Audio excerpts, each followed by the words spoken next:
ABP news आपको रखे आगे।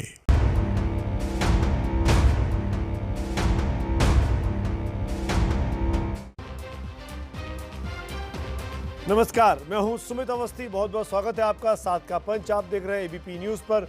आज की सबसे बड़ी खबर सबसे पहले, और सबसे बड़ी खबर यह कि करीब 2 महीने से लगातार चल रहा किसान आंदोलन आज 11वें राउंड की बातचीत के बाद भी वही का वही है। आज बातचीत टूट गई है। सरकार किसानों के रुख को लेकर बेहद नाराज है। सरकार ने कहा कि हमने अपना सर्वश्रेष्ठ ऑफर आपके सामने रख दिया है, लेकिन किसान जो है अपनी बात पर अड़े हुए हैं, इसीलिए कोई हल नहीं निकल सकता। 11वें राउंड की आज बातचीत थी और यह बातचीत भी बेनतीजा ही खत्म हुई है। कुल मिलाकर सरकार किसानों को पहली बार आज दोष लगा रही है कि आपकी वजह से इन किसान बिलों पर, कृषि बिलों पर कोई समझौता नहीं हो पा रहा। सुनते हैं। भारत सरकार ने हमेशा किसानों के प्रति संवेदनशील दृष्टिकोण अपनाया। किसानों के सम्मान में हमेशा बात सोची और किसान यूनियन जो बात कर रही थी उनकी भी प्रतिष्ठा बढ़े और वो किसानों की नुमाइंदगी कर सकें, इसलिए भारत सरकार की कोशिश थी कि वो सही रास्ते पर विचार करें। और सही रास्ते पर विचार करने के लिए 11 दौर की बैठक की गई। जब यूनियन रिपील पर अड़ी रही तो सरकार ने उनके वक्तव्यों में चिन्हित तमाम सारी जो आपत्तियां प्रकट की गई थी उन पर सरकार ने उनका निराकरण करने के लिए, संशोधन करने के लिए एक के बाद एक अनेक प्रस्ताव दिए।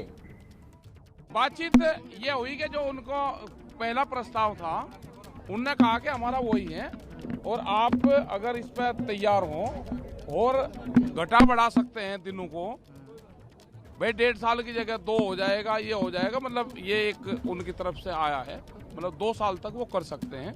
और कोई इस पर तैयार हो तो हम बैठ के कल बात कर सकते हैं, नहीं अगर तैयार हो तो नहीं कर सकते। ये लोगों ने क्या कहा?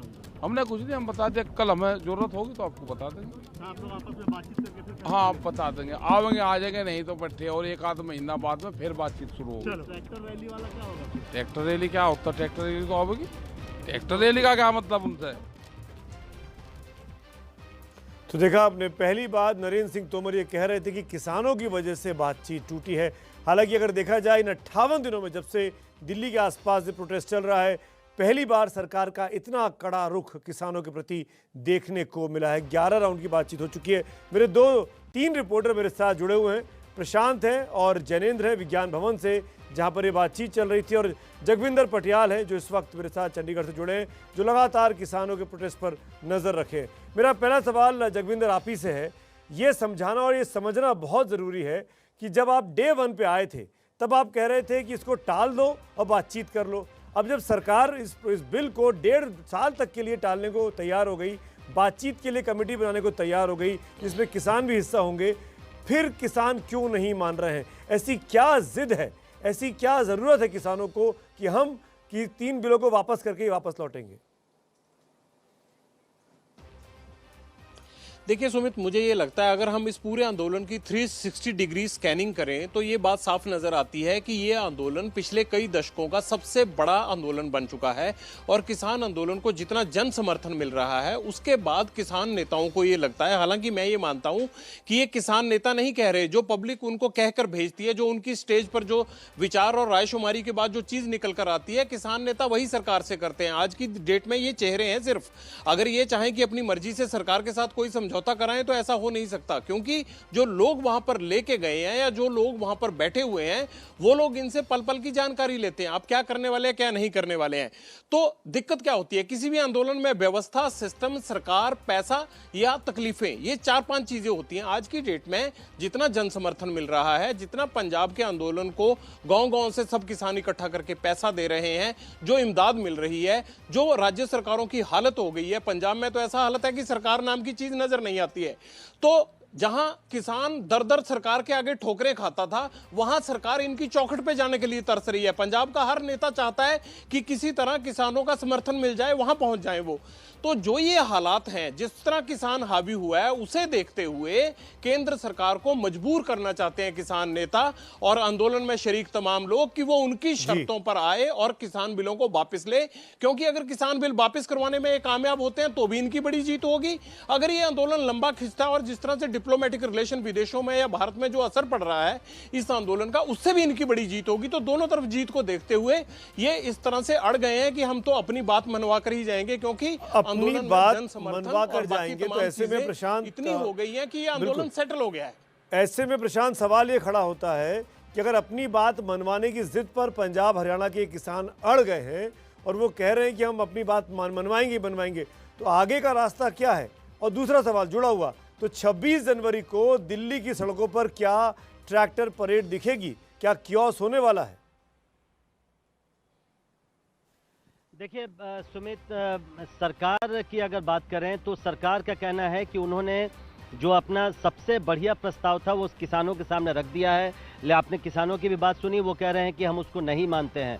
अब सरकार का जहां तक सवाल है, उन्होंने गेंद किसानों के पाले में डाल दी है और उन्होंने साफ साफ कह दिया है कि अगर किसान चाहें और सरकार के प्रस्ताव पर ज़रा सा भी उनको ऐसा लगता है कि पुनर्विचार वो कर सकते हैं तो वो सरकार को बताएं। और कल ही विज्ञान भवन में भले ही नहीं हो, क्योंकि 26 जनवरी से जुड़े कार्यक्रम यहाँ पर होने हैं, तो कहीं भी सरकार उनसे बातचीत के लिए तैयार हो सकती है। आगे का रास्ता अब क्या हो, इसका सारा दारोमदार एक तरह से सरकार ने किसानों पर डाल दिया है। और किसान क्या सोचते हैं, इसके लिए हमारे साथ जैनेंद्र हैं सुमित, जो किसानों से लगातार बात कर रहे हैं। जैनेंद्र, ये बताइए कि क्या किसी भी सूरत में, क्योंकि जैसा मैंने कहा कि गेंद अब सरकार ने किसानों के पाले में डाल दी है, किसी भी सूरत में बातचीत की स्थिति बन सकती है? क्या किसान किसी भी चीज़ पर सहमत हो सकते हैं? आपकी बातचीत हुई होगी किसान नेताओं से? जी बिल्कुल प्रशांत जी, मैं लगातार अपडेट लेने की कोशिश कर रहा हूँ। कुछ जो बड़े किसान नेता हैं, दर्शन पाल आदि, वो पुलिस के साथ 26 जनवरी की जो ट्रैक्टर परेड है उसकी बैठक कर रहे हैं 12 खंबा रोड पर। लेकिन अभी ये जानकारी मिली है कि सूचना ये दी गई है पंजाब के किसान संगठनों को कि देर शाम सिंघू बॉर्डर पर एक बैठक होनी है। तो जाहिर सी बात है, जो ये नई परिस्थिति पैदा हुई है, सरकार ने जो रुख दिखाया है उसको लेकर के किसान संगठन जो है वो विचार करेंगे देर शाम जो बैठक होगी उसमें। और मैं आपको एक और चीज जोड़ दूं कि किसान के सरकार के जो परसों का प्रस्ताव था उसको तो एक स्वर में संयुक्त किसान मोर्चा की बैठक में खारिज कर दिया गया था। लेकिन उसके पहले पंजाब की जो बैठक हुई थी कल, उसमें एक बहुत ही दिलचस्प एक कह सकते हैं कि हाइपोथेटिकल सिचुएशन पर एक वोटिंग हुई। ये सवाल था कि क्या सरकार कानून को स्थगित करने की जो अवधि 1.5 साल का प्रस्ताव दे रही है, अगर 1.5 साल से बढ़ाकर 3.5 साल यानी जो बचा हुआ कार्यकाल है सरकार का, तब तक स्थगित करने के लिए अगर सरकार तैयार हो जाती है तो क्या हमें सहमत होना चाहिए? इस सवाल के जवाब में तकरीबन जो हमारे सूत्र बता रहे हैं कि 17 वोट इसके खिलाफ थे, लेकिन 15 वोट इसके पक्ष में थे, बहुत ही थिन मेजॉरिटी से। लेकिन उसी स्थिति में जब 3 साल स्थगित हो, 1.5 साल की तो कोई सूरत नहीं है किसानों के सामने। बिल्कुल, तो 1.5 साल को तो रिजेक्ट कर दिया है। लेकिन संभवतः यह हो सकता है कि अगर स्थगित करने की अवधि को बढ़ाया जाए सरकार की तरफ से, या फिर किसान खुद अपनी तरफ से यह प्रस्ताव दे कि आप इसको पूरे कार्यकाल के लिए स्थगित करिए, तो फिर ये एक नई सूरत उभर सकती है। लेकिन उसमें फिर ये शर्त होगी कि एमएसपी को लेकर के, कानून बनाने को लेकर सरकार स्पष्ट करे और शायद फिर एमएसपी के कानून पर किसान संगठन अड़ जाए। तो फिलहाल अभी जो है सस्पेंस बना हुआ है। देर शाम एक बिल्कुल प्रशांत, जैनेंद्र, ये बात समझी जा सकती है कि आज 22 जनवरी की शाम को हम लोग यहाँ बैठे हुए हैं, 3 दिन के बाद 26 जनवरी आ रही है और 26 जनवरी को ट्रैक्टर परेड का ऐलान पहले ही किसान कर चुके हैं। अब जबकि सरकार के रुख में कड़ाई आ गई है, सख्ती आ गई है, तो क्या 26 जनवरी को ट्रैक्टर परेड निकालने की इजाज़त सरकार देगी? क्या टकराव की स्थिति राजधानी में बन रही है? बिहार में सोशल मीडिया को लेकर एक नया आदेश जारी किया गया और इस आदेश के मुताबिक बिहार की सियासत में एक बार फिर से आरोप प्रत्यारोप का दौर शुरू हो चुका है। विपक्ष के नेता तेजस्वी यादव ने नीतीश कुमार की तुलना हिटलर से कर दी है और ये बात अब सरकार को पसंद नहीं आ रही। आपके टेलीविजन स्क्रीन पर एक चिट्ठी है और इसी चिट्ठी से बिहार में सियासत गर्मा गई है। ये आदेश बिहार के आर्थिक अपराध शाखा के एडीजी की तरफ से जारी किया गया है। इसके मुताबिक बिहार के किसी मंत्री, सांसद, विधायक या अफसर के खिलाफ आपत्तिजनक टिप्पणी करने वालों पर कड़ी कानूनी कार्रवाई की जाएगी। इसमें फेसबुक, ट्विटर, व्हाट्सएप और टेलीग्राम जैसे सभी प्लेटफॉर्म शामिल हैं। आर्थिक अपराध इकाई के एडीजी की तरफ से जारी हुए आदेश में लिखा है कि ऐसी सूचनाएं लगातार आ रही हैं कि कुछ लोगों और संगठनों द्वारा सोशल मीडिया के माध्यम से सरकार, मंत्रीगण, सांसद, विधायक और सरकारी अधिकारियों के संबंध में आपत्तिजनक एवं अभद्र टिप्पणियां की जाती हैं। ये कानून के खिलाफ है और अपराध की श्रेणी में आता है। इस काम के लिए ऐसे लोगों, समूहों के खिलाफ कानून के मुताबिक कार्रवाई जरूरी है। इसलिए आप सभी लोगों से अनुरोध है कि ऐसे मामले सामने आने पर आर्थिक अपराध इकाई पटना को पूरी सूचना दे, जिससे ऐसे लोगों और समूहों के खिलाफ कानूनी कार्रवाई की जा सके। किसी तरह का सोशल मीडिया का मिसयूज अगर होता है तो वो साइबर क्राइम की श्रेणी में आता है, चाहे किसी की पर्सनल डिग्निटी के साथ खिलवाड़ हो, अशांति फैलाने के लिए हो, भ्रामक चीज़ों को फैलाने के लिए हो, या बिल्कुल ही तथ्यहीन चीज़ों का उल्लेख करके। तो सिर्फ हमने अनुरोध किया है कि इस प्रकार के जो भी मामले हैं वो हमारे पास रेफ़र किए जाएं। ईओयू उन पर देखेगी, जांच करेगी। विधिवत जांच में यदि वो मामले कॉग्निजेबल ऑफेंस, संज्ञेय अपराध के बनते हैं तो उनमें कानूनी कार्रवाई की जाएगी। जो भी लेटर के कंटेंट्स हैं वो प्योरली लीगल वे में दिए गए हैं और ऐसे कोई भी मामला जो आईटी एक्ट और आईपीसी के अंदर कवर होगा वही मामलों में संज्ञेय अपराध की श्रेणी में माने जाएंगे। इसके अलावा किसी फ्री स्पीच या किसी के बारे में अपनी व्यक्तिगत राय किसी को देनी है तो वो दे सकता है, उसमें वो मामले आपराधिक श्रेणी में नहीं आएंगे। एडीजी के इस फैसले पर अब बिहार में सियासत गर्मा गई है। सत्ताधारी जेडीयू ने तो इस फैसले का स्वागत किया है, लेकिन विपक्षी पार्टियां इस आदेश पर सरकार को निशाने पर ले रही हैं। जनप्रतिनिधियों और अधिकारियों के खिलाफ सोशल मीडिया और इंटरनेट का जिस तरह से दुरुपयोग हो रहा है, इस पर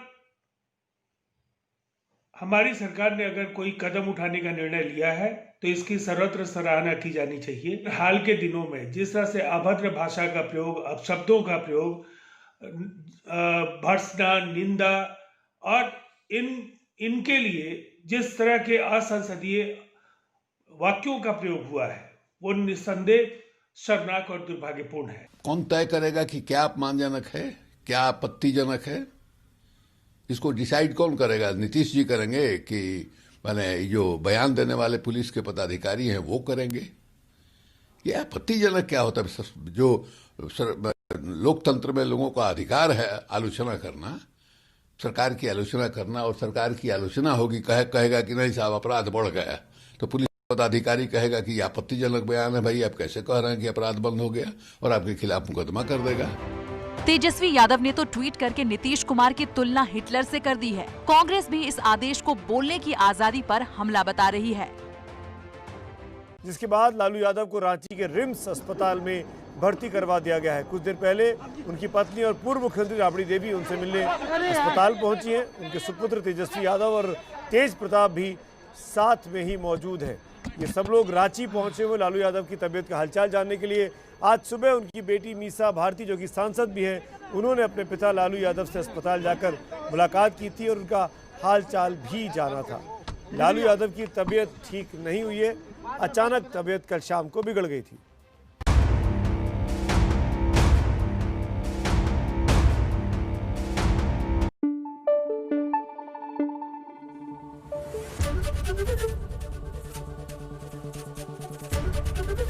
एबीपी न्यूज आपको रखे आगे।